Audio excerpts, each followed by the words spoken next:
Me da mucho gusto saludarles nuevamente y darles la bienvenida a nuestra sesión virtual de lectura del Tribunal Electoral.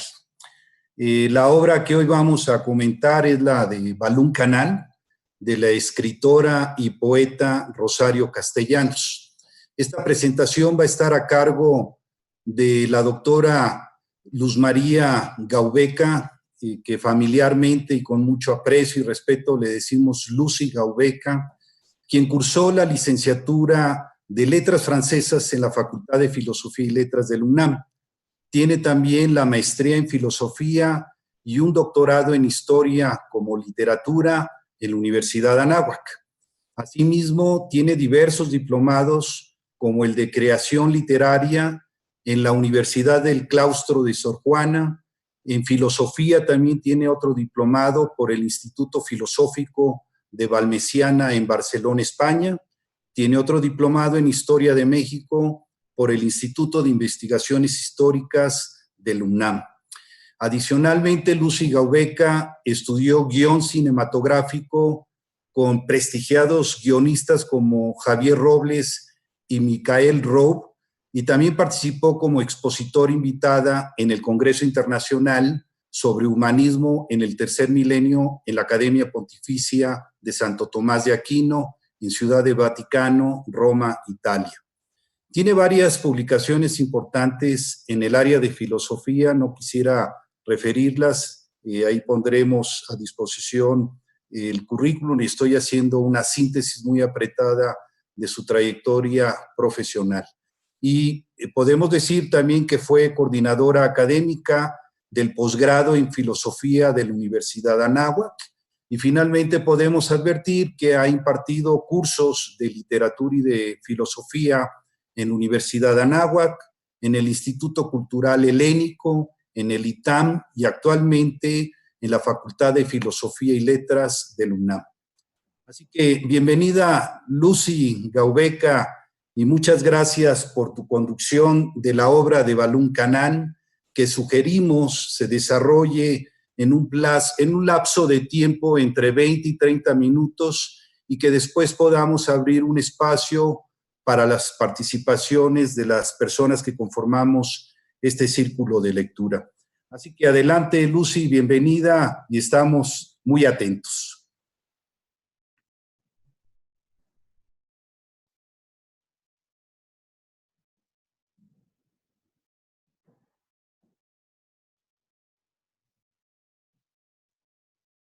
Perfecto. Gracias.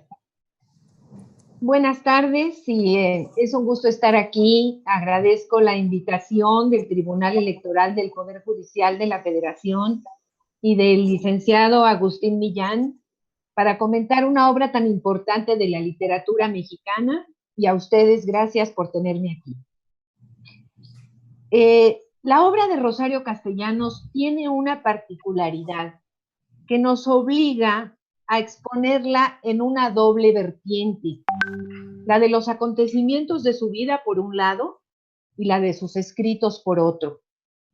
La obra nos pide a la vez un acercamiento extrínseco y un acercamiento intrínseco. Lo extrínseco, pues, es conocer la vida de la autora, sus preocupaciones intelectuales y emotivas, así como el contexto histórico que le tocó vivir. Y en cuanto a lo intrínseco, pues únicamente aquello plasmado en la obra misma. El tema, la trama, los personajes, la estructura, el lenguaje, el estilo, lo que nos evoca, lo que nos invita a sentir. ¿Por qué nos pide ambos acercamientos casi al mismo tiempo? Porque son justamente sus vivencias las que quedan imbricadas en el tejido de sus obras. En el análisis literario siempre ha habido un debate sobre el punto de qué tan válido es analizar una obra por la vida del autor, o si la obra debe hablar por sí misma sin recurrir a nada externo a ella, como los acontecimientos de la vida del autor. Esta última opinión, la de que la obra debe hablar por sí misma, es la más aceptada actualmente porque la obra debe hablar por sí sola, a través del tiempo, y desvinculada de su autor, porque se ha abusado del método extrínseco buscando analizar la obra en la vida del autor, lo cual también es una fuerte invasión psicológica del autor. Sin embargo, hay sus excepciones. Hay obras en las que el autor ha dejado plasmada su experiencia y su interioridad tan fuertemente que es imprescindible conocer a ambos, al autor, su vida y su obra. Ustedes mismos podrán reconocer cómo se expresa la vida de Rosario Castellanos en Balún Canán. Ahora que hablemos de la vida de Rosario, van a reconocer los elementos de su vida que están presentes en Balún Canán. Rosario Castellanos, como bien nos dijo Agustín, fue poeta, novelista, dramaturga, ensayista, periodista, maestra, diplomática, y en la mayoría de sus escritos mostró, desde luego, entre otros temas, 2 o 3 preocupaciones constantes que estuvieron presentes en su obra. Cuestionar, poner sobre la mesa de discusión el rol convencional que se le imponía a la mujer mexicana de su tiempo, por un lado. Otro, la inaccesibilidad a los derechos humanos más fundamentales de los indígenas. Y también el tema del amor. El amor traicionado, el amor no correspondido, los convencionalismos hipócritas dentro del matrimonio. Y aquí vemos cómo lo vivido por ella le deja una huella tan profunda que se aboca a escribir sobre estas preocupaciones. Castellanos, bueno, nació en la Ciudad de México en 1925, pero creció en Comitán, en Chiapas, en la finca paterna que se llamaba El Rosario, donde se cultivaba café y también tenían un ingenio azucarero. Tuvo un hermano menor, Benjamín, quien falleció de apendicitis a la edad de 7 años en 1933. Ella tenía 8. Sus padres quedaron devastados y lamentaron haberse quedado sin hijo hombre. La misma Rosario afirmó en sus cartas a Ricardo: aunque nunca me lo dijeron directa y explícitamente, de muchas maneras me dieron a entender que era una injusticia que el varón de la casa hubiera muerto y que en cambio yo continuara viva y coleando. Siempre me sentí culpable de existir. Entonces Rosario se pregunta, ¿por qué la mujer vale menos ante los ojos del mundo? ¿Por qué no se le permite desarrollar otras capacidades que no sean las domésticas? ¿Por qué debe ser bella, estar a la moda, ser esbelta, cuidar su cutis, ser amable y sonriente, atender al marido, cocinar, no hablar de política, siempre llevar tacones, que la misma Rosario describía como instrumentos de tortura e imposibilitan la movilidad? Es decir, ¿por qué aceptar y ajustarse a los aburridos estereotipos sexuales? ¿Por qué no se le permite buscar su propia identidad y encontrar su propia voz? ¿Por qué para ser alguien la mujer debe tener al lado a un hombre, ya sea a su padre o a su esposo? Porque de otra manera ella es invisible, transparente. ¿Por qué la meta de la mujer debe ser casarse y tener hijos? Castellanos habla por las mujeres de su tiempo, con una perspectiva de igualdad jurídica e intelectual. Se hace preguntas. ¿Cuál es, pero sobre todo, cuál debe ser el actuar de las mujeres en el mundo? Así lo plasma en su obra de teatro, El Eterno Femenino, y en sus ensayos compilados en Mujer que sabe latín. Ya saben ustedes cómo termina ese dicho. No es que lo haya inventado Rosario Castellanos, sino que lo utilizaron o ella lo utilizó para la compilación de sus ensayos.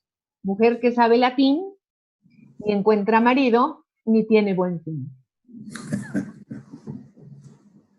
Habemus femina. En castellanos no se trata de un feminismo abigarrado de guerra ciega contra el varón. Es un feminismo que ve a la mujer y al hombre como personas, nada más. Que busca abrir la puerta para las mujeres y que puedan ver las infinitas posibilidades que están ahí para ser como ellas quieran ser.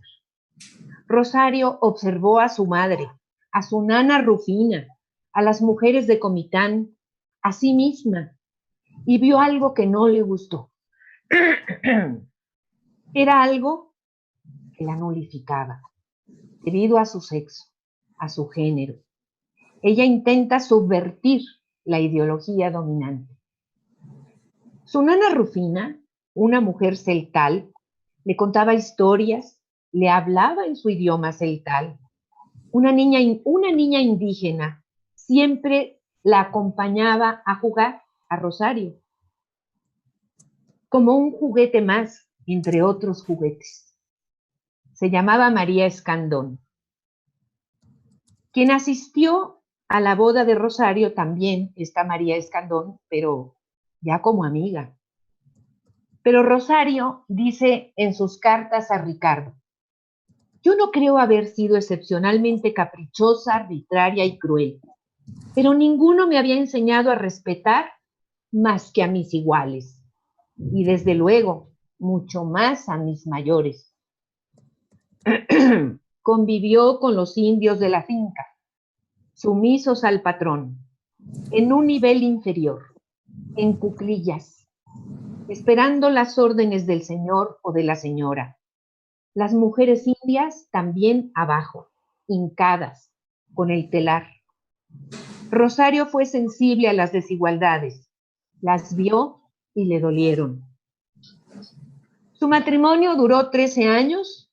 Su esposo fue profesor de filosofía y director de las facultades de Filosofía y Letras, Ricardo Guerra. Le fue infiel en no pocas ocasiones, de ahí su poema La lamentación de Dido, entre otros. Tuvieron un hijo, se llama Gabriel. De ahí sus 3 preocupaciones: las mujeres, los indígenas y el amor-desamor. Su obra gira en torno a estas temáticas: la mujer mexicana, la presencia indígena, 2 sujetos invisibles, para el logos, para el nous de la concepción de la lógica dominante de su época. Y se revela contra los matrimonios cárcel. Ella coincidiría con Gabriel García Márquez cuando afirmaba: no hay peor cárcel que un buen matrimonio. Siendo joven, le tocó vivir la repartición de tierras. Las tierras de su padre durante la presidencia de Lázaro Cárdenas. Estamos hablando de aquí de una repartición de 1936 a 1940. Si bien la Constitución de 1917 ya establecía la reforma agraria, esta ley se aplicaba con un ímpetu variado desde entonces hasta hoy. Gran parte de las tierras de Chiapas de su padre fueron repartidas, y las que ella acabó heredando las regaló a los campesinos de las fincas de su padre. Una congruencia excepcional. Quedó huérfana a los 22 años. Sus padres, ambos, murieron en 1948. Su madre murió de cáncer y su padre de un ataque al corazón fulminante. Estudió filosofía en la UNAM y obtuvo una beca para estudiar una rama de la filosofía que llamaba estética. La estudió en Madrid y luego viajó por Europa. Regresó a Comitán, donde trabajó en el Instituto Chiapaneco de Ciencias y Artes. Dirigió su teatro guiñol itinerante por las rancherías, en Cesal y Sotzil, con su personaje Petul, para alfabetizar y para enseñar higiene. Luego fue profesora de la Facultad de Filosofía y Letras, enseñó en varias universidades norteamericanas, se casó, se divorció, pero nunca dejó de escribir. Entre sus amigos escritores contemporáneos de la llamada generación del 50 se encuentran Jaime Sabines, Emilio Carballido, Augusto Monterroso, Carlos Fuentes, Juan Rulfo, Juan José Arreola. En 1971, bajo la presidencia de Luis Echeverría, fue embajadora en Israel. Dio clases en la Universidad Hebrea de Jerusalén y allá vivió con su hijo. Rosario tuvo una muerte trágica en Tel Aviv en 1974. Tenía 49 años y muchos han dicho una muerte absurda por un accidente. Sufrió una fuerte descarga eléctrica al prender la lámpara cuando salía de bañarse. Una pérdida irreparable para México. Sus restos descansan en la Rotonda de las Personas Ilustres. Su obra es muy vasta y extensa. Tiene poemarios, novelas, ensayos, cuentos, teatro, artículos periodísticos. Escribió 15 años para el periódico Excelsior. Tiene epistolarios, ganó premios literarios, entre ellos el premio Javier Villaurrutia, el Sor Juana Inés de la Cruz, entre otros. Ahora, siempre es bueno comenzar por dilucidar el valor literario de una obra. Después de encontrar tesoros como esta novela, ya no es fácil aceptar cualquier lectura. Lo literario no es cualquier escrito.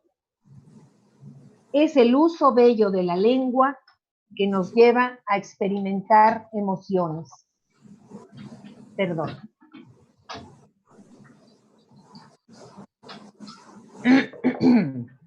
Por ello vamos a comenzar por afirmar el valor literario de Balún Canán. La descripción que hace Castellanos en Balún Canán del Chactajal virgen, del Chactajal de los primeros pobladores, es una obra de arte en sí misma. Si fuera sacada esta descripción de la novela, sería en sí misma un poema independiente de altísimo valor literario.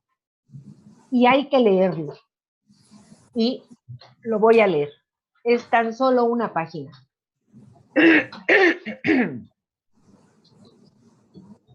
Los que por primera vez conocieron esta tierra, dijeron en su lengua, Chactajal, que es como decir lugar abundante de agua. El gran río Pastor llama con su voz que suena desde lejos a los riachuelos tributarios. Ocultan su origen, se manifiestan después, cuando vienen resbalando entre las peñas musgosas de la montaña, cuando abren su cauce, arando pacientemente la llanura. Pero desde que nacen, llevan su nombre, su largo nombre líquido, Canchanibal, Chaconejá, para entregarlo aquí, para perderlo, y que se enriquezca la potencia y el señorío de Jataté. Agua donde se miró el mecido ramaje de los árboles, agua mansadora lenta de la piedra, agua devoradora de soles. Todas las aguas no son más que una, esta, con su amargo presentimiento del mar. Los que por primera vez nombraron esta tierra, la tuvieron entre su boca como suya, y era un sabor de mazorca que dobla la caña con su peso. Y era la miel espesa y blanca de la guanábana, y la pulpa lunar de la noná, y la aceitosa semilla del zapote, y el lento resumar del jugo en el tronco herido de la palmera. Pero también hálito, niebla madrugadora que deja seña de su paso en el follaje. Y el caliente jadeo de la bestia pacífica, y el furtivo aliento del animal dañino, y la compasada respiración de las llanuras por la noche, pero también signo, el que traza el faisán con su vuelo alto, el que deja el reptil sobre la arena. Los que por primera vez se establecieron en esta tierra llevaron cuenta de ella como de un tesoro. Es una belleza. Una sola página de Balún Canán. Y así podríamos leer otras, pero no lo vamos a hacer. Ustedes ya lo hicieron. La novela nos enfrenta a dos mundos y nos empuja a elegir postura. Por la indignación de la injusticia y el abuso de poder, y por la antipatía de ciertos personajes que actúan y descalifican, hiriendo, humillando y deshumanizando a los indios, es fácil para nosotros elegir de qué lado se encuentra nuestra conciencia. Nos duele el dolor de los indios de Balún Canán, o lugar de las 9 estrellas. Los patrones, los finqueros, los hacendados, los terratenientes no conocen otra cosa más que la explotación de sus tierras por medio de la mano de obra de los indios, a quienes endeudan para fijarlos a la tierra, generación tras generación, desde la colonia a quienes, desde la colonia, tal vez en la novela ya no por españoles, sino por blancos o ladinos, como les llaman. Ya eran mestizos o de ascendencia europea, pero la mentalidad era la misma.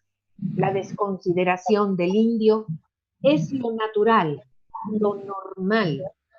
Hacen todo por mantener el status quo, incrementan la crueldad del trato, buscan influencias para evadir la reforma agraria, en este caso cardenista, la ley de educación, evadir el salario mínimo.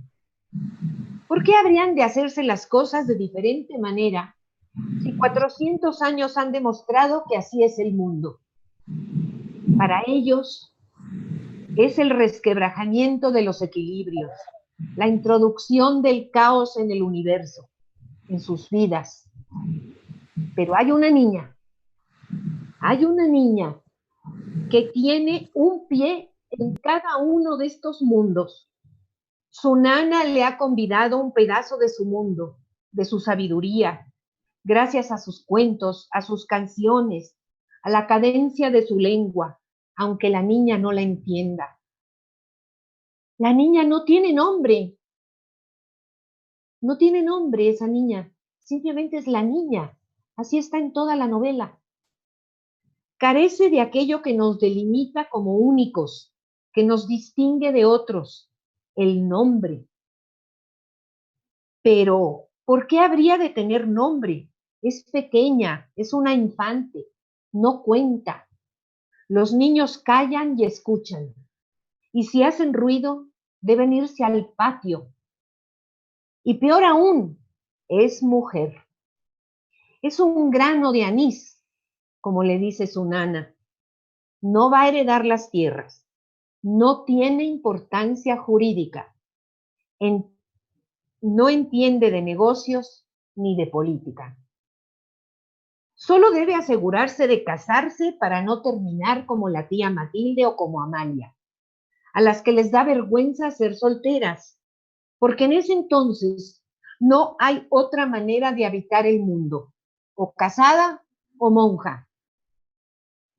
Las llaman solteronas, se avergüenzan porque se les reprocha que no tuvieron la habilidad de atraer a un hombre. Se avergüenzan porque sus cuerpos no habrán de cumplir su misión de dar a luz. Y más se avergüenzan cuando están envejeciendo, como si no hubiera otra posibilidad de existir, otra y mil maneras de ser en el mundo. Entonces se puede ser maestra amiga o enseñar el catecismo, como Amalia, a quien Zoraida le reconoce su valentía, pues podría ser llevada a la cárcel por esa actividad. Claro, porque es la época del gobernador Victórico Grajales, apoyado por Plutarco Elías Calles durante el Maximato. Los conflictos entre iglesia y gobierno eran graves. En 1934 se quemaron imágenes religiosas en Tuxtla, San Cristóbal, Comitán, Tapachula. Los templos están cerrados, como nos lo narra la novela. Y la escuela de Comitán de nuestra niña narradora es cerrada, porque la maestra les enseña oraciones cristianas a los niños. La nana de la niña tampoco tiene nombre, porque es mujer, y peor aún, es india. Carece de toda identidad individual. Su historia, su vida, no son importantes. En cambio, su hermano, el varón, sí tiene nombre. Se llama Mario. Él continuará la dinastía de los Argüello, hará prosperar la finca, será envidiado y respetado. La niña no tiene ningún mérito. Cuando ella le enseña a su hermano menor que Cristóbal Colón descubrió América, está señalando que ella sabe más que él en ese momento. Pero Mario es indiferente. Y ella, al ver la indiferencia de Mario, dice: la rabia me sofoca. Una vez más cae sobre mí el peso de la injusticia. Rosario Castellanos nos invita a escuchar una niña, con perspectiva de niña, con sentimientos de niña, pero traducida a otro idioma, al idioma adulto. Castellanos traduce el idioma infantil al idioma adulto, pero no deja de ser niña y de sentir como niña. Esa fue la genialidad de Castellanos, porque si la niña no posee el vocabulario para expresar sus sentimientos, la escritora sí que lo tiene. Y en Justicia le da voz al mundo interior de la niña y tal vez le da voz a la niña Rosario Castellanos. La niña tiene un vínculo de profundo cariño con su nana, pero no se le olvida que es india. Ha heredado prejuicios. Piensa que no es bueno ser indio. Su nana le dice que no puede tomar café porque se va a volver india. Y la niña dice: su amenaza me sobrecoge. Conviven dos mundos. Los señores que van con bastón de caoba y leontina de oro, y los indios que corren bajo el peso de su carga, siempre más abajo que los ladinos, nunca a la misma altura. Los indios en cuclillas, las indias sentadas en el suelo tejiendo pichulej, es decir, objetos de palma. La comunicación entre los dos mundos es imposible. No comparten la misma visión, no se comprenden, no hablan el mismo idioma. A los indios no se les permite hablar castellano y no todos los ladinos entienden celtal. La niña no entiende por qué le llega a su nana un maleficio de los brujos desde Chactajal. Su nana tiene llagas en las piernas. La nana explica que no la quieren en Chactajal porque ama a la familia Argüello. Y es malo querer a los que mandan, a los que poseen. Así dice la ley. Entonces la nana comparte con la niña el hecho de que ella también tiene un pie en cada uno de los dos mundos. En eso se parecen. Y el cariño que se tienen es indisoluble, porque se vislumbra una chispa de comprensión, de comunicación entre sus mundos. Y cuando la niña quiere saber algo, va y se lo pregunta a la nana, porque a nadie le interesa la curiosidad por saber de la niña. Las dos son invisibles. La nana explica todo desde el inicio de la existencia de los seres humanos sobre la tierra, con el mito del hombre de barro, de madera, de oro y de carne, que en la mente de la niña convivirá sin problema con el de Adán y Eva. La esperanza de la comprensión y del respeto mutuos los pone Rosario Castellanos en la relación cariñosa de estas dos mujeres sin nombre. Castellanos nos deja claras las dicotomías que a ella misma le partían el corazón. El pobre, el rico, la mujer, el hombre, el indio, el blanco. Así la nana dice que el hombre de oro es el rico y el de carne es el pobre. Y los señores del cielo dispusieron que el rico cuidara y amparara al pobre. Pero el pobre posee la verdad y es quien ayuda al rico a entrar al cielo o a que no pueda entrar. Pero se ha quebrado la ficticia y endeble concordia. Unos quieren seguir a la sombra de la casa grande y otros ya no quieren tener patrón. Llega el agrarismo y los indios se alzan. Y llega un indio descuartizado a la casa, porque era de la confianza de César Argüello. Nunca sabremos si el incendio de la finca de Chactajal fue accidental o provocado. Sobre las mujeres de Comitán, nos queda claro que la condición de la mujer frente al hombre es sumisa, obediente, solicitando permiso para ir y venir, devolver las compras, callarse, bajar la mirada, no salir del mundo doméstico. La valía de la mujer le viene de su apellido, de su rango social, del nombre de su marido. No le viene de ella misma. Y ella lo cree así, y ella misma perpetúa esta idea. Zoraida dice: César se aburre conmigo porque no sé platicar. Ahora casi no habla conmigo. Gracias a Dios, tengo mis 2 hijos y uno es varón. Una casa de respeto es aquella donde hay un hombre. Recordemos que la madre de Ernesto narra que cuando fracasó, que es una palabra que se sigue utilizando, expresión para haber quedado embarazada y sola, la gente dejó de burlarse de ella porque había fracasado con un argüello. Su valor como mujer aumentó por haber sido embarazada por un patrón y rico. También durante el velorio del hermano de la niña, el niño Mario, don Jaime Robelo se inclina hacia la niña y le dice en voz baja: ahora tu padre ya no tiene por quién seguir luchando. Ya estamos iguales él y yo. Ya no tenemos hijo varón. Para narrar la condición del indio, Rosario Castellanos no deja pasar una. Remarca con dolor y tristeza las vejaciones que sufre el indio. Rosario se rehúsa a presentar a los indios como esas románticas novelas costumbristas pastoriles del siglo XIX que los idealizan como el buen salvaje, tan gustado por los lectores europeos, a quienes les seducía el exotismo y el folclore llenos de magia y de misterio. No, no. Ella nos presenta a los indios no como seres enigmáticos, sino como seres humanos, dignos de gozar de los derechos universales. Y entonces Rosario denuncia los abusos como el baldío, o trabajo que los indios tienen que hacer sin derecho a recibir pago por ello.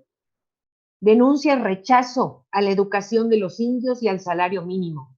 Denuncia los calificativos: hipócritas, solapados, igualados, flojos, borrachos, traidores, malagradecidos, raza de víboras. Los niños están desnudos y panzones. Las mujeres tomadas por los patrones, regando hijos descuidados. Hijos como esos, mujeres como esas, no significan nada, dice César Argüello. El hambre, la enfermedad, la fatiga. Y por otro lado, tampoco deja de resaltar Rosario Castellanos, las valiosas y habilidosas labores de las indias. La molienda del chocolate, la factura de las velas, la cocción del pan, el planchado de las sábanas con planchas de hierro, la preparación de la manteca, la molienda del maíz en el metate, que aunque valiosas actividades, no tendrían por qué ser obligatorias o constituir el mundo entero de la mujer indígena. En la novela hay escenas que nos llenan de ternura, como cuando la niña quiere ganarse un anillo en la feria para que el dedo se le ponga verde. Y como no gana en la lotería, la nana le paga en secreto al dueño del puesto para que la deje ganar. O cuando a la nana se le llenan los ojos de lágrimas al observar que la gente se ríe y se burla del indio que se quedó colgado de la rueda de la fortuna. La nana siente en su corazón la humillación del indio, cuando éste dice, no me caí, yo destrabé el palo, y se aleja con la niña para no ver la vejación. También la niña cuida los sentimientos de su nana cuando cierra la puerta de la sala para que su nana no escuche los insultos que sus padres profieren contra los indios. O la plegaria que la nana hace en el oratorio, encomendando a Dios el cuidado de la niña cuando se va a Chaptajal. Con toda ingenuidad e inocencia pide que la piedra no la golpee, que cuide sus ojos, sus manos, su lengua, sus entrañas. Nos conmueve cuando Amalia lleva a la niña a visitar la tumba de su hermano Mario. La niña deja allí la llave del oratorio que había escondido y se sentía culpable del remordimiento de conciencia de Mario. Y dice la niña, dentro de la tumba, suplico a cada uno de los que duermen bajo su lápida que sean buenos con Mario, que lo cuiden, que jueguen con él, que le hagan compañía, porque ahora que yo conozco el sabor de la soledad, porque ahora que yo conozco el sabor de la soledad, no quiero que lo pruebe. La niña cree reconocer a su nana en la calle, corre hacia ella, la quiere abrazar, pero no es su nana, y dice, nunca, aunque yo la encuentre, podré reconocer a mi nana. Hace tanto tiempo que nos separaron. Además, todos los indios tienen la misma cara. Trae grabados en su DNA los prejuicios, pero por encima de ellos prevalece el amor por su nana y su universo. Y ya para terminar, solo reflexionar que la novela Balún Canán, incrustada en la historia de México, muestra un camino que seguimos andando y cambiando, apoyado este camino en la vía jurídica. Se legisló a favor de la libertad de culto y por el derecho a la educación de todos los mexicanos. La mujer votó por primera vez en una elección federal para diputados en 1955. Se sigue legislando por la paridad de género, la igualdad de oportunidades, la homologación de salarios, mismo salario para mismo trabajo. Las labores de casa y cuidado de niños ahora se comparten con el hombre. La libertad de la mujer para escoger su modo de vida es amplia. Sin embargo, el flagelo de la violencia contra la mujer continúa. El Centro de Investigación y Estudios de Género de la UNAM lleva el nombre de Rosario Castellanos. Y seguimos intentando hacer este mundo cada vez más justo. Pues hasta aquí mi comentario y tal vez al final una muy, muy breve conclusión. Muchas gracias. Muy bien, Lucy, pues muchísimas gracias. Extraordinaria la narración, muy completa, desde la perspectiva autobiográfica, histórica, etnográfica, sociológica, en fin, con diferentes facetas. Y creo que lo más rico, aparte de tu muy inteligente exposición, será escuchar la participación de nuestros compañeros y compañeras aquí presentes. Y aprovecho también para saludar a todas las personas que nos acompañan a través de las plataformas del Tribunal Electoral en YouTube y a través de la plataforma de Facebook Live. Bienvenidos a aquellas personas que nos acompañan por estas redes sociales. Hemos registrado ya diversas solicitudes de hacer uso de la voz. Voy a referir para que vayan participando en orden de prelación. Si les parece, abrimos dos grupos. Registradas a las siguientes personas: Tania Rivas, Marcela Lagos, Mariana Rodríguez, José Ramón Narváez, Paco Castellanos, Nancy Samaniego, Daniel Cortés y Alejandra Tello. Entonces, en ese orden vamos a abrir dos grupos. Si te parece bien, Lucy, un primer segmento de 4, vas anotando sus nombres. Vuelvo a insistir: Tania, Marcela, Marina, José Ramón, Paco, Nancy, Daniel y Alejandra. Entonces, los primeros 4, y tú me dices si quieres contestar allí, hacer alguna breve referencia, después nos vamos con los otros 4 siguientes. Así que vamos abriendo micrófonos progresivamente. Alberto, si me ayudas, por favor, empezamos con Tania. Hola, buenas tardes nuevamente. ¿Se escucha bien? Perfecto. Muchas gracias. Bueno, pues justamente en relación con los elementos intrínsecos y el uso de la lengua que acaba de mencionar Lucy, quiero destacar la presencia de las figuras retóricas en Balún Canán.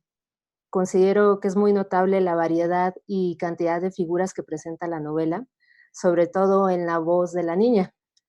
Estas figuras convierten parte del discurso de la novela en un discurso lírico y por tanto más subjetivo que transforma sentimientos, emociones y sensaciones en imágenes.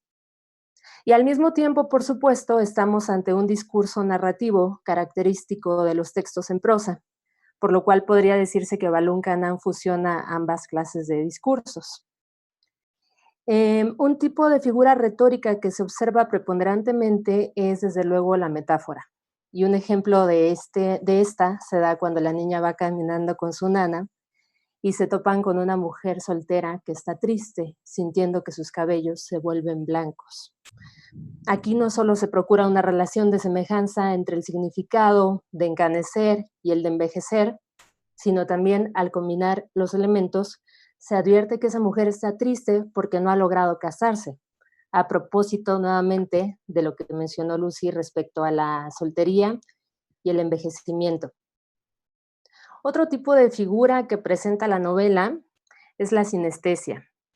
Hay casos en los que se manifiesta la asociación de sensaciones que corresponden a distintos ámbitos sensoriales, como cuando la nana le dice a la niña: siente, en el aire se huele la tempestad. En este ejemplo, evidentemente, ocurre la unión de una experiencia táctil con una olfativa. Y entre varias otras figuras que se podrían mencionar, quiero destacar la recurrente manifestación de la prosopopeya, que es una figura que vuelve animado o humano todo lo inanimado o no humano, ¿no? Esta figura, que por sus cualidades también se conoce como personificación, le da vida a varios objetos. Cito algunos ejemplos. Ante mí, el plato mirándome fijamente sin parpadear.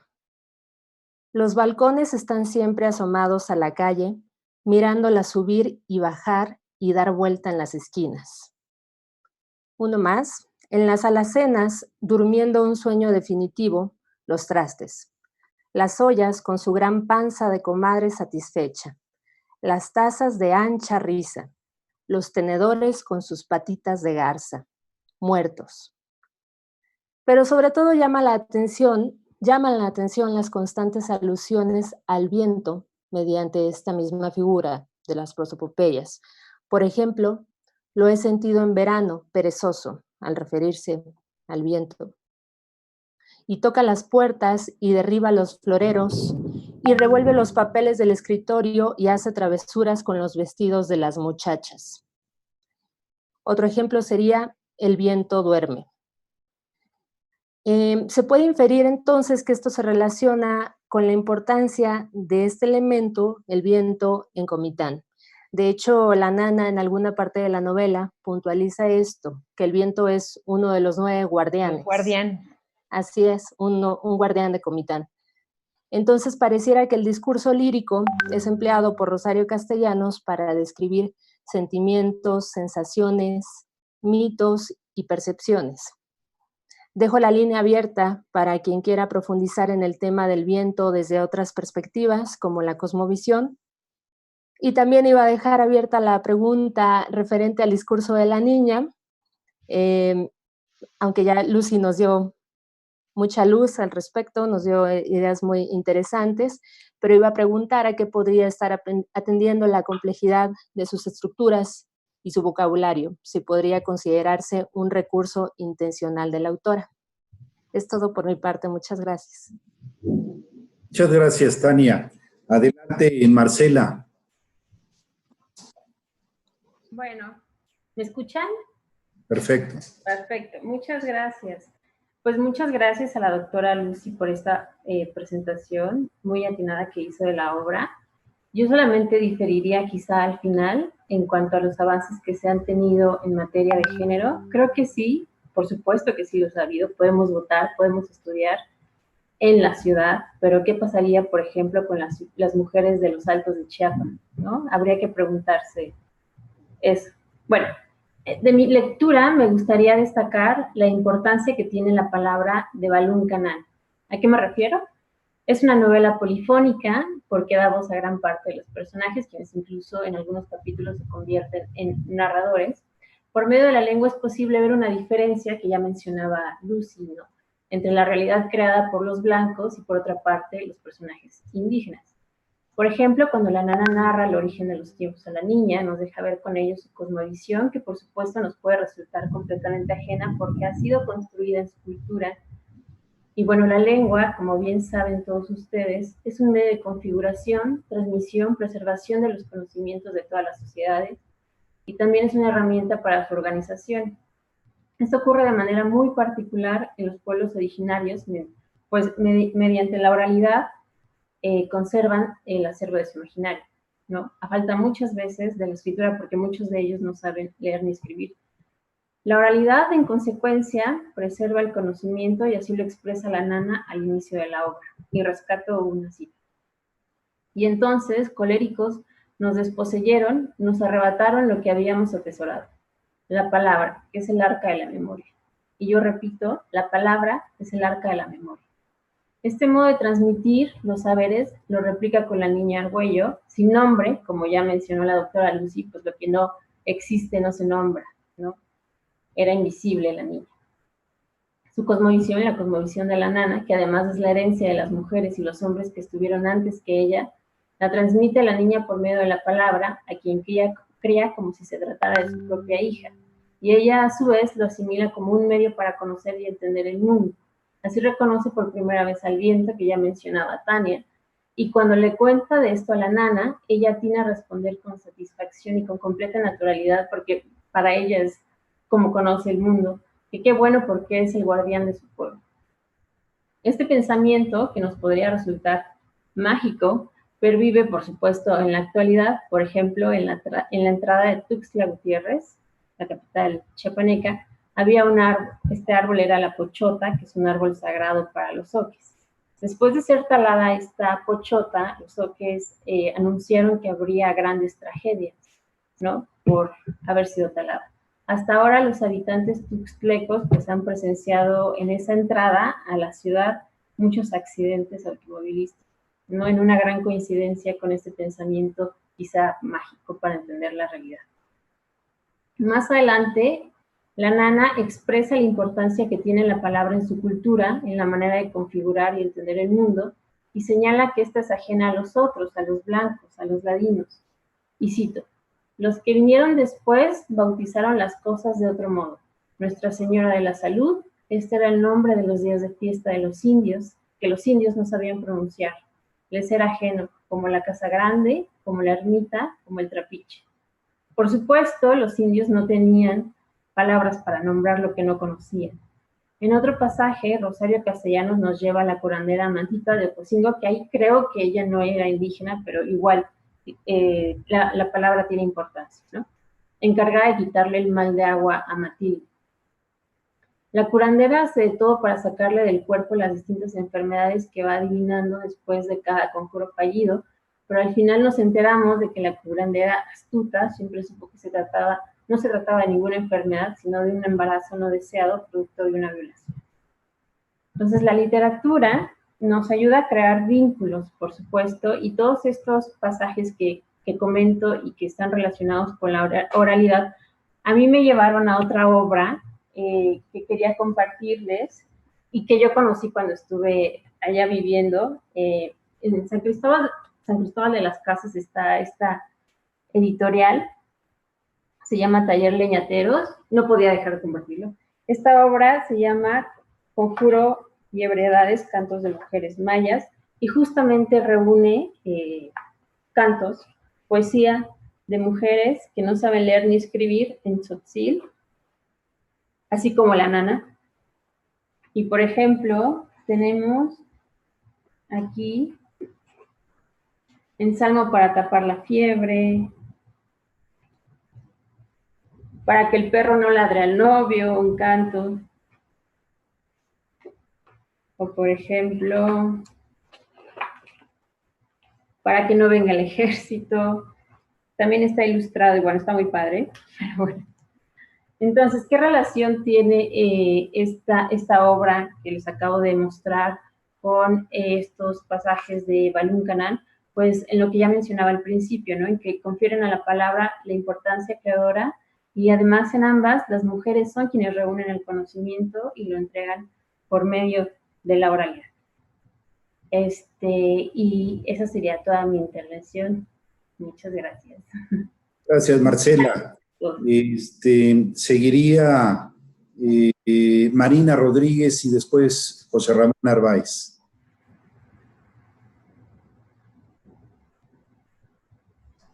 Adelante, Marina.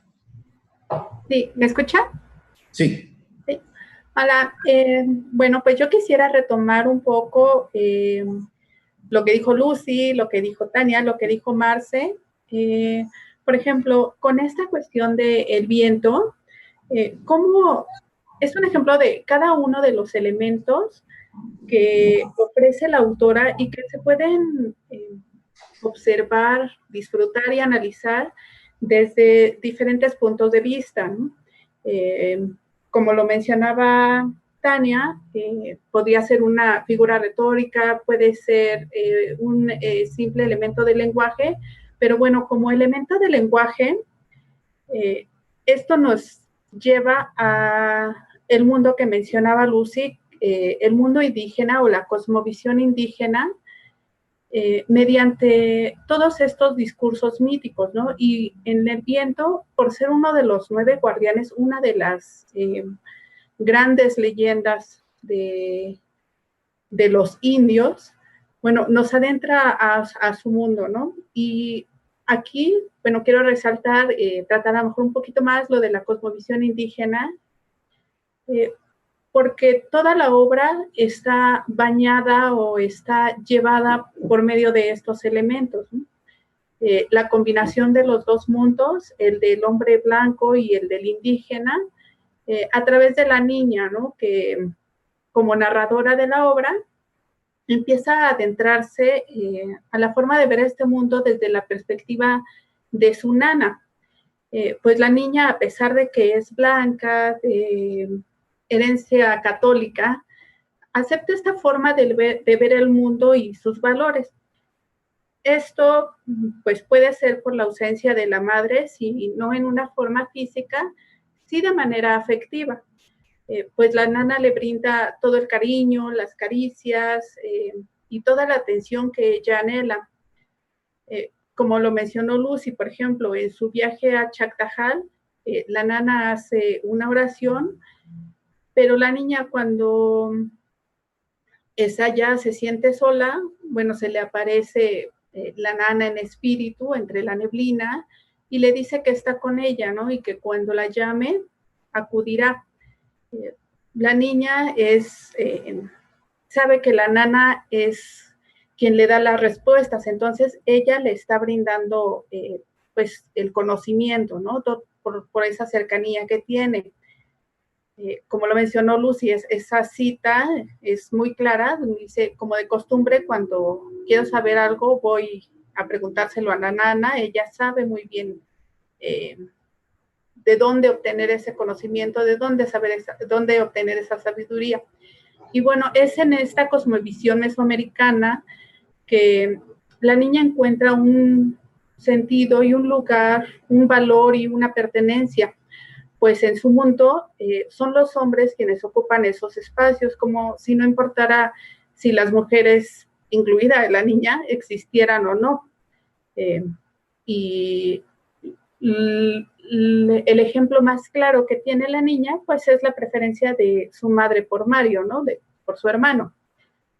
Una visión, un ejemplo de la visión de este mundo es cuando, después de contar el mito de la creación del hombre, la nana dice a la niña que por eso, de acuerdo con su ley, ningún rico puede entrar al cielo si un pobre no lo lleva de la mano.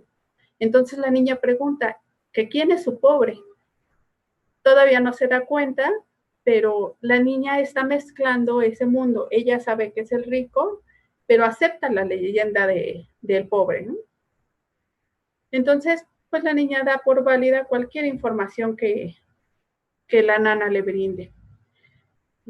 Y bueno, es que este mundo indígena está lleno de leyendas, mitos, y envuelve a la niña de forma amorosa, es la madre buena. Pero, y si quedara alguna duda de la credibilidad de la nana, que no la hay, pues también vemos otro ejemplo, ¿no?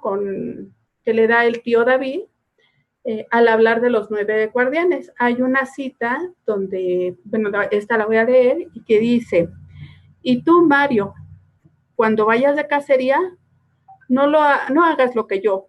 Pregunta, indágate, porque hay árboles, hay orquídeas, hay pájaros que deben respetarse. Los indios los tienen señalados para aplacar la boca de los guardianes. No los toques, porque te traerá desgracia. Entonces, con esto el tío está reafirmando todo lo que ha dicho la nana, ¿no? Bueno, esa parte de la cosmovisión es muy vasta, creo que vale la pena mencionar un poco más. Y bueno, otro punto que también me llamó mucho la atención, que comentó Lucy, y es la violencia contra la mujer.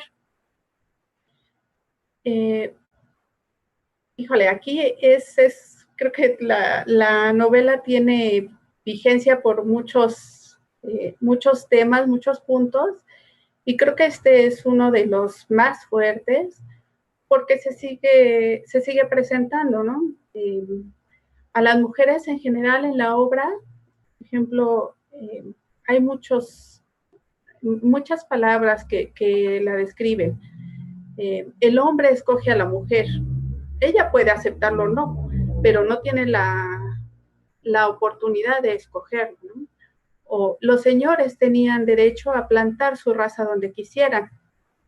Y eso era como para todas las mujeres. Incluso con las mujeres que eran más valiosas, que eran como parte de su familia, que eran blancas, también se presenta eso, ¿no? Un caso muy claro es el de Zoraida, cuando dice, ella lo sabe, refiriéndose a las relaciones con las indias y con los hijos regados. O toda mujer de ranchero se atiene a que su marido es el semental de la finca. Pero no solamente es una violencia que hay de las otras personas o de los hombres hacia la mujer. También la mujer se siente minimizada. La misma Zoraida dijo, Zoraida de Argüello, el nombre me gusta, me queda bien, ese de pertenencia, porque si no, yo no soy nada. O cuando acepta que su marido la tiene, no solamente esto en voz de César, sino en voz de la misma Zoraida, cuando dice, quebraderos de cabeza nunca le han faltado, dejaría de ser hombre, pero no se casó más que conmigo. Ese es palabras que desgraciadamente muchas veces se ven en la actualidad. Hay muchos dichos actuales que prefiero no repetir, pero que reflejan la misma idea. Y bueno, peor aún es una doble violencia que es de las indias, la discriminación por ser mujer y por ser indígena. Y creo que palabras muy duras aparecen ahí cuando dice, mujeres como esas no significan nada, o hijos como esos.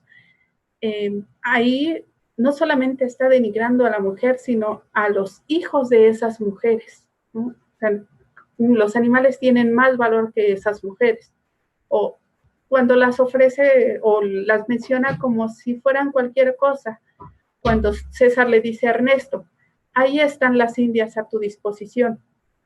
Creo que se ha luchado mucho por eliminar todas esas cuestiones. Creo que nos falta, pero bueno, obras como esta hacen a lo mejor que nos demos cuenta que la violencia no solamente viene de los hombres, también viene de las mujeres. Debemos hacernos conscientes de no agredir a otras mujeres, pero también de no agredirnos ni siquiera a nosotras mismas, ¿no? Entonces, creo que esta novela tiene mucha actualidad en muchos temas y lo seguirá teniendo. Bueno, espero que en ese tema no mucho tiempo, pero nos tiene grandes enseñanzas, ¿no? Bueno, eso sería todo. Muchas gracias. Gracias. Por favor, José Ramón, si me permiten, simplemente quisiera agradecer también a nombre de Lucy Gaubeca. Están felicitando a través de la plataforma de Facebook, te están felicitando, Lucy, por tu exposición. Nicole Clerian, Mari Vivas, o Marti Vivas, supongo que es Mari Vivas, Laura Méndez, Berto Ochoa, Patti Méndez, Catalina Pesqueira. Muchas mujeres, tanto en esta plataforma como allá afuera en YouTube y en Facebook Live. Adelante, por favor, José Ramón. Pediría, si pudiéramos, hay varios anotados todavía. Ale Tello se tuvo que disculpar por algún imprevisto, entonces la borramos de la lista. Participaciones de 3, 4 minutos, si les parece bien. Lucy, no sé si quieras, hay 4 personas, todavía 5, si nos seguimos de frente, porque hay, digamos, como facetas complementarias y ya al final haces tú el cierre. Bien, entonces adelante, José Ramón, por favor. Gracias, Agustín. Mucho gusto, Lucy. A tus órdenes, José Ramón Narváez. Felicito a Agustín y a su equipo por este espacio, que es maravilloso. Yo me ocupo de los temas de literatura y derecho.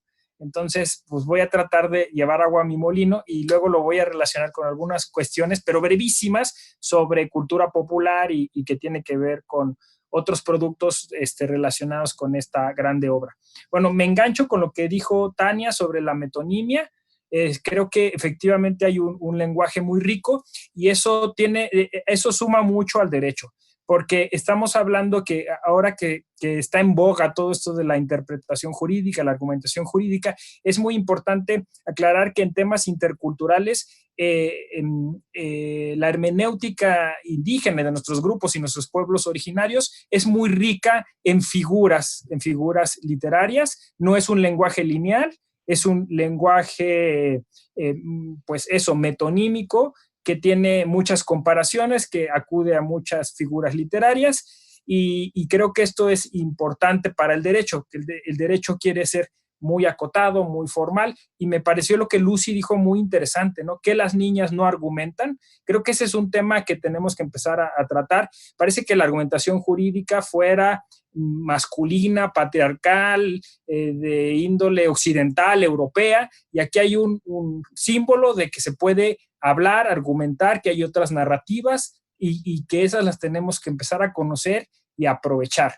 En ese caso me ligo a lo de Marcela, qué interesante, porque yo había escogido la misma frase, pero me engancho justo a lo que ella ya no leyó, y es que después de esto de coléricos y nos desposeyeron, nos arrebataron lo que teníamos, continúa la frase y dice: desde aquellos días arden y se consumen con el leño en la hoguera, sube el humo en el viento y se deshace, queda la ceniza sin rostro, para que puedas venir tú y el que es menor que tú, y les baste un soplo, solamente un soplo, ¿no?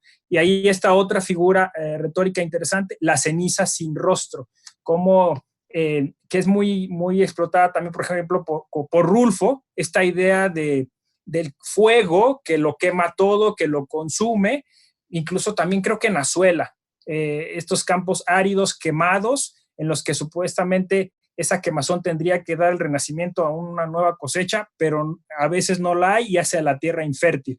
Esta relación también con la fertilidad, con el fuego, con el dejar sin voz y sin memoria a estos, los menores, como dice esta Nana, y que son borrados de plano del mapa, y los deja sin lengua, o sea, sin posibilidad de argumentar, sin posibilidad de defender sus derechos, que es por el caso que nos ocupa como Tribunal Electoral, que se creó incluso una defensoría indígena para eso, ¿no? Para poderlos escuchar, porque pues se quedaron sin esa voz, sin esa memoria. Ya Marina hizo una exposición muy detallada sobre lo que tiene que ver con la cuestión de género, con el feminismo, con las relaciones de la mujer. Solo resaltar que la niña Argüello no tiene nombre, y esto reitera pues el caso de discriminación que sufren tanto los indígenas como las mujeres. Hay incluso, bueno, lo que le llaman la doble discriminación, mujer e indígena. Por ahí me tocó hacer algunos textos sobre estas cuestiones, en concreto en la justicia electoral. Y con eso me ligo ya rápidamente a la obra cinematográfica. La obra cinematográfica es poco conocida, pero bueno, pues es interesante echarle un ojo, porque si bien no recrea totalmente la novela, sí se basa en una parte muy importante, que es lo de la ley de educación. El problema de la película, que es dirigida por Benito Alasraqui, es que quiso darle mucho juego a Sabi Kamalich, que era una actriz pues, muy famosa en ese tiempo y se consideraba incluso un sex symbol en México, y entonces todo se basó en ese personaje y se dejó atrás todo esto. Pero sí me llamó mucho la atención que la película inicia con este problema, ¿no? Del terrateniente o del hacendado que tiene que empezar a educar a sus peones. Entonces llama a su hijo para que asuma esta labor, y el hijo lo hace terriblemente mal.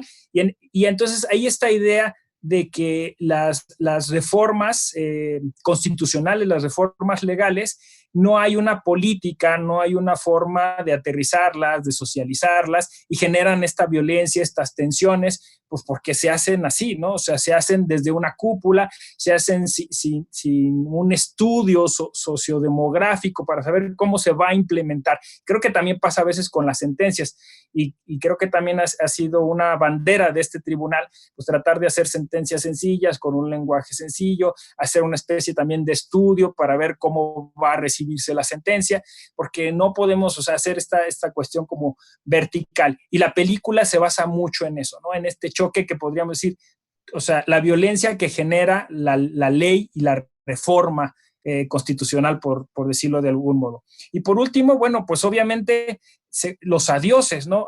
Ahora que salió la película en 2017, no he visto, pero seguramente en YouTube, como ponen muchas veces, ¿no? A ver, levante la mano quién está regresando a leer Balún Canán de Rosario Castellanos porque vio los adioses.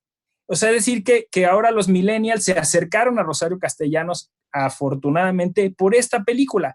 Y bueno, pues de Beristain hay que rescatarlo, tiene frases muy bonitas, tiene frases de Balún Canán, la película, y va haciendo estos nexos que te van sugiriendo después meterte a la obra de Rosario Castellanos, ¿no? Y creo que bueno, pues también es una forma de ligar todo este imaginario y este rescate a más de 60 años de la escritura de esta obra, que además fue la primera obra de Rosario Castellanos. Así que quien no ha leído aún Balún Canán puede ir a ver Los Adioses, ver la película de Balún Canán y a la vez también releer o leer esta obra. Eso es todo. Muchas gracias por el tiempo. Gracias, José Ramón. Cedemos la palabra a nuestro compañero Paco Castellanos. Abre tu micrófono, Paco.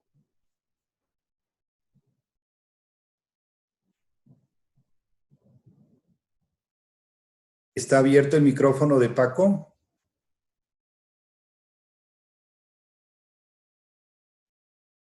Parece que tenemos ahí un problema. Beto, ¿están abiertos los micrófonos? Si quieren, mientras logramos ahí Ahí está. De Paco. Gracias. Buenas tardes. Saludo con mucho afecto a Lucy y agradezco a Agustín la invitación y a todas y a todos los que nos acompañan. Yo realmente, ante esto que se ha hablado y la magistral exposición de Lucy, de las compañeras Tania, Marcela, Mariana y lo que ha dicho José Ramón, yo realmente tengo un poco que agregar. Quizás es interesante lo que yo pueda contarles por algunas razones más peculiares. Primera, porque mi apellido Castellanos, igual que Rosario, y además porque efectivamente ese Castellanos es chapaneco, no de Comitán, pero sí de San Cristóbal de las Casas.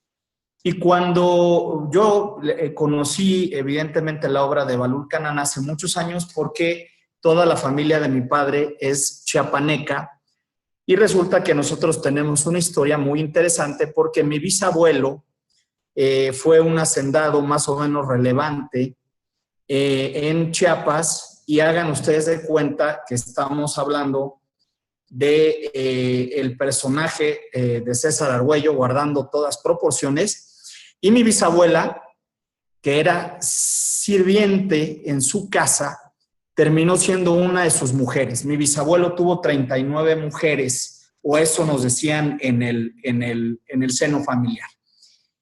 Entonces, mi bisabuela pues era una indígena, fue una india tzotzil, que hablaba tzotzil, setzal, tojolabal, y eso se transmitió a mi abuela y de ahí a mi padre, quien nos contaba cómo recorría el río Amarillo en San Cristóbal para ir a la escuela y miraba pasar a los indios que, como dice la novela de Rosario Castellanos, siguen, me parece, sin nombre, y desde luego el caso de las mujeres con una doble discriminación que ya dijo José Ramón. Y en ese sentido yo lo que quisiera aportar con ustedes es el comentario de alguien que ha vivido empíricamente año con año. Yo estuve en Chiapas, porque esta novela es una imagen icónica que permite sentir el sincretismo que se vive en Chiapas, la cultura, la convivencia de estos dos mundos, los colores, los sabores, el misticismo, este mundo un poco demoníaco que convive en el ambiente, esta fusión entre la nueva religión y las creencias espirituales de los pueblos mayas que habitaban en la región. Y este punto me lleva a mí una reflexión profunda.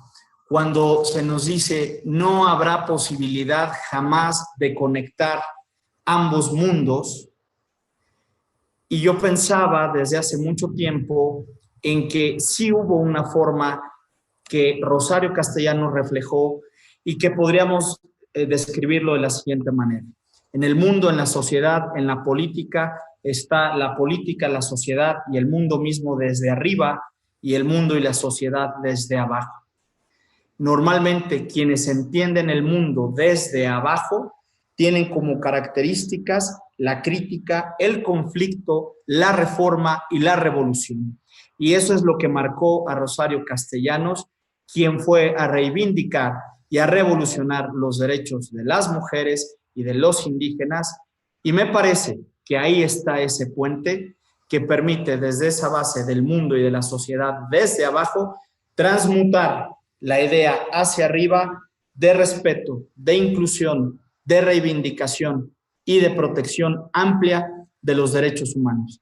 Ese es mi comentario. Agradezco nuevamente la invitación y felicito a Lucy, a todo el equipo del licenciado Millán por esta extraordinaria charla, por esta actividad de lectura. Muchas gracias. Gracias, Paco. Muy gentil por tus comentarios, por tus aportaciones. Mauricio del Toro, por favor, le abrimos el micrófono a Mauricio. Sí, hola Agustín, buenas tardes. Hola Lucy, hola a todas y a todos. Bueno, pues se ha dicho ya muchas cosas muy bonitas, muy apasionadas, con muchas perspectivas. Entonces yo simplemente voy a leer, no sé, yo me entré un poco tarde a la reunión, no sé si se leyó alguna de este párrafo, pero para mí este párrafo es quizá el que encontré más bello. Y dice así: ¿qué alrededor tan inmenso? Una llanura sin rebaños donde el único animal que trisca es el viento. Y cómo se encabrita a veces y derriba a los pájaros que han venido a posarse tímidamente en su grupa. Y cómo relincha, con qué libertad, con qué brío. Ahora me doy cuenta de que la voz que he estado escuchando desde que nací es esta, y esta la compañía de todas mis horas. Lo había visto ya en el invierno, venir armado de largos y agudos cuchillos y traspasar nuestra carne acongojada de frío.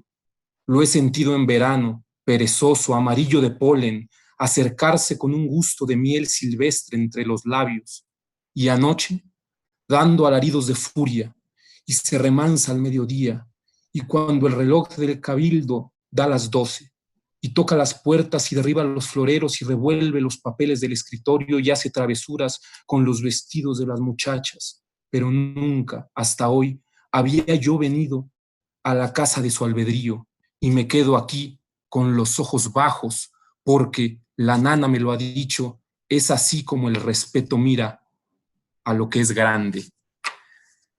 Aquí termina la cita. Me pareció a mí ese párrafo muy bello, obviamente hay otros, pero ese se me hizo muy significativo y me recordó un poema de Rosario Castellanos que voy a permitir también compartir. Dos, pero este primero tiene que ver con esto y se llama Nocturno. Y miren qué bello es, al menos para mí. Me tendí como el llano para que aullara el viento y fui una noche entera ámbito de su furia y su lamento. Ah, quien conoce esclavitud igual, ni más terrible dueño. En mi aridez, aquí, llevo la marca de su pie sin regreso.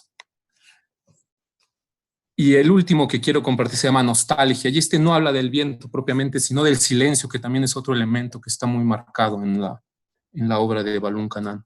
Y dice así: Nostalgia. Ahora estoy de regreso. Llevé lo que la ola para romperse lleva. Sal, espuma y estruendo. Y toqué con mis manos una criatura viva, el silencio. Heme aquí suspirando como el que ama y se acuerda y está lejos.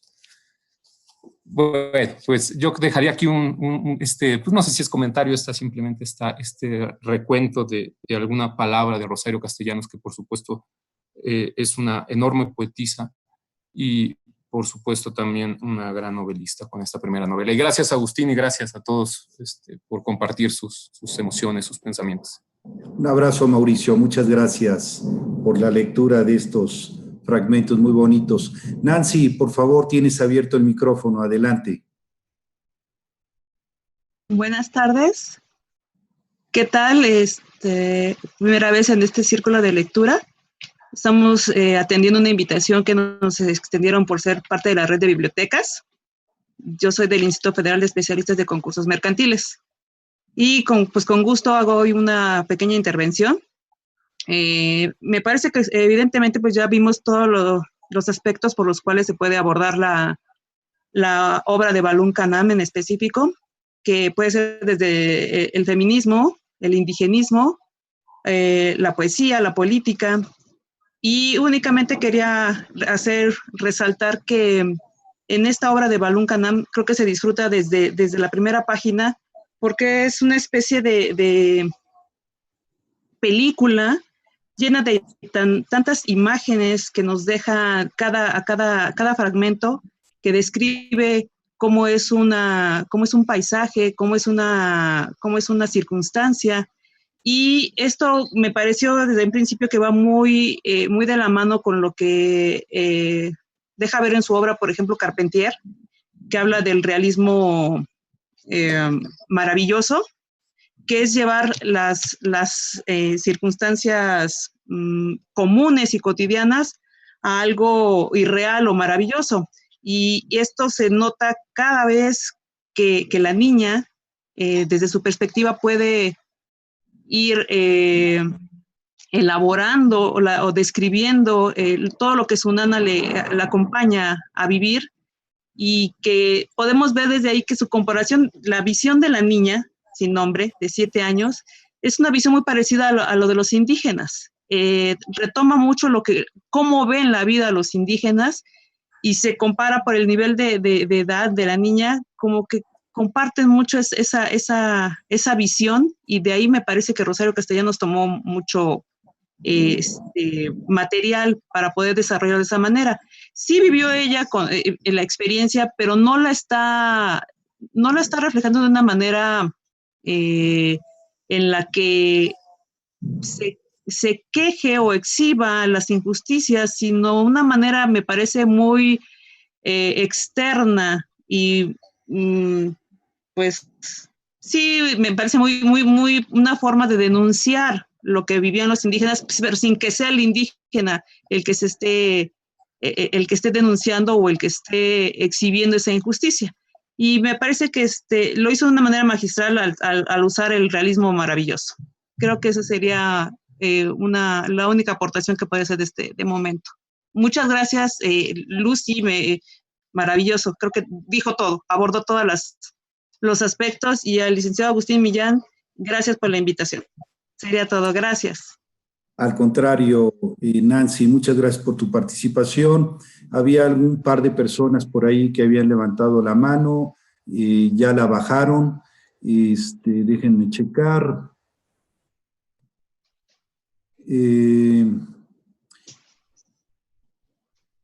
Lucy Farías nos está pidiendo el uso de la palabra. Así que adelante, Lucy. Con esto cerramos por cuestiones de tiempo. Cerraríamos aquí la intervención con Lucy Farías para ir a un comentario final de parte de nuestra invitada. Adelante, Lucy. Gracias, Agustín. Gracias a todas y a todos. Muy rica esta tarde, esta charla alrededor de Balún Canam. Solo quisiera hacer una muy brevísima aportación de cómo a través de la presencia de las leyes en esta obra se ve un cambio, se ve un acercamiento a esa posible comunicación entre los dos mundos, ¿no? Entre los indígenas y entre los que ellos decían ladinos, ¿no? Entre dos mundos. Yo hago aquí una especie de comparación con lo que sucede con los sistemas normativos indígenas y pues los sistemas que se rigen por partidos políticos. Un poco saber cómo, afortunadamente, con la intervención del Tribunal Electoral, ¿no? Se puede hacer convivir, ¿no? O se puede entender un poco la cosmovisión de los indígenas y su derecho, y como un derecho que es el que tenemos nosotros, pues como partidos políticos, el derecho tradicional que conocemos, cómo se pueden hacer convivir, ¿no? Un poco también resaltar esa parte importante que a través del derecho se han logrado estas metas, y por otro lado, pues también resaltar, ahí está Simba entre los participantes, seguramente pues esa participación de la Defensoría Pública Electoral, que hace mucho por los pueblos y comunidades indígenas. Un poco un símil que me vino a la mente después de haber estado oyendo tantas cosas tan ricas de parte de todas y todos ustedes. Creo que es muy interesante este papel de analizar la literatura y un poco valorar y revalorar, ¿no?, el papel del trabajo del Tribunal Electoral respecto a los derechos humanos de los pueblos y comunidades indígenas, y resaltar este artículo 2º constitucional que seguramente, pues bueno, enarbola todas estas demandas, ¿no?, indígenas, y todas estas deudas que todavía tenemos como Estado mexicano con los indígenas. Muy breve, eso es todo. Gracias, Lucy. Ahora, si no hay inconveniente, creo que ya no queda nadie pendiente por hacer uso de la voz con algún comentario. Le pediríamos a nuestra invitada Lucy Gaubeca que abriera su micrófono y que pudiera hacer un comentario final tratando de englobar pues los comentarios, valiosos comentarios, referencias, lecturas que se han hecho a lo largo de esta presentación. Adelante, Lucy. Muchas gracias. No, pues los comentarios excelentes, es justamente lo que enriquece un círculo de lectura, lo que cada quien aporta, lo que nos hace sonar a cada uno la campanita de lo que te llamó la atención. Decía Oscar Wilde, no encuentro una mejor manera de conocerme a mí mismo que leyendo y comentando la literatura, porque voy a comentar lo que hace eco en mí. Y al escuchar todos esos comentarios, no hay manera de no enriquecerse. Todos excelentes, esas vivencias, lo que cada quien percibe, es muy, muy, muy valioso.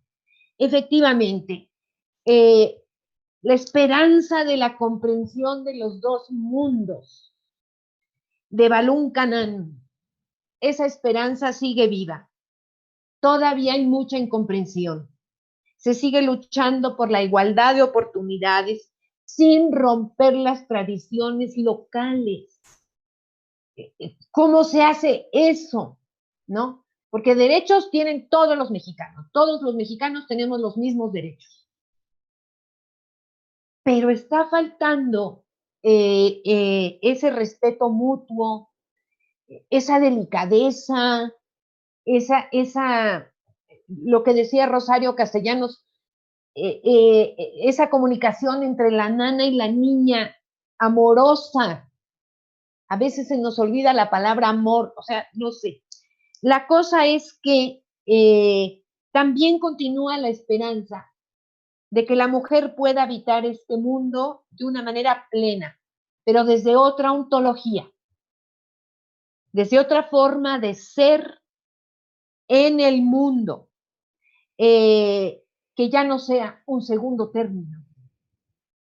Ahora, para muchas mujeres, la lucha no solo es cambiar su forma de ser en el mundo, sino lamentablemente conservar la vida. La lectura de Rosario Castellanos, de Balún Canán en particular, nos invita a que sigamos leyendo la obra. Tiene otras, efectivamente esta fue la primera novela publicada en 1957. Tiene otras novelas, hay que leer Oficio de Tinieblas, Rito de Iniciación, infinidad de poemas. Podríamos leer aquí cualquier cantidad de poemas bellísimos, pero nada más terminar diciendo que la lectura de Rosario Castellanos, de Balún Canán en particular, no nos deja iguales, nos toca, nos conmueve, nos transforma, pero sobre todo nos invita a todos, hombres y mujeres, a alcanzar la hazaña de convertirnos en lo que somos, alcanzar la esencia, cada quien. Lo mejor que te puede desear alguien es que alcances y desarrolles tu propia esencia. Eso es lo que ella quiere, nos invita a hombres y mujeres a alcanzar la hazaña de convertirnos en lo que somos desde un principio. Pues no puedo dejar de agradecer esta tarde maravillosa al Tribunal Electoral, del Poder Judicial de la Federación, al licenciado Agustín Millán, a todos ustedes que me hayan tenido entre ustedes. Y pues nada, me voy muy contenta, muy feliz, muy enriquecida por sus comentarios y me encantó. Pues muchísimas gracias a todos y pues muy buena tarde. Muchas gracias, Lucy. Pues yo creo que este es un excelente cierre, el que estás dando. En aras del tiempo, le voy a pedir a nuestro compañero Beto que mostremos en pantalla el reconocimiento a Lucy Gaubeca, que este reconocimiento viene firmado por el magistrado Felipe de la Mata y por el magistrado presidente Felipe Alfredo Fuentes Barrera, a nombre de todo el Pleno de la Sala Superior, y vamos abriendo los micrófonos de todos para poder despedir a nuestra extraordinaria expositora. Y le podemos brindar un abrazo entre todos, así que abramos eso. Muchas gracias y lo recibo como un gran honor. Gracias, padrísimo. Gracias. Le vamos a hacer llegar ya de manera física este reconocimiento, Lucy. Muchas gracias. Gracias a También ustedes. aprovechamos para anunciar el próximo jueves 16 de julio a la misma hora, a las 6 de la tarde, vamos a tener la participación del historiador David Miklos, que nos va a presentar la obra Los recuerdos del porvenir, de la escritora Elena Garro. Así que gracias a todas y a todos, buenas noches, muy buena participación, nos despedimos y hasta la próxima. Muchas gracias.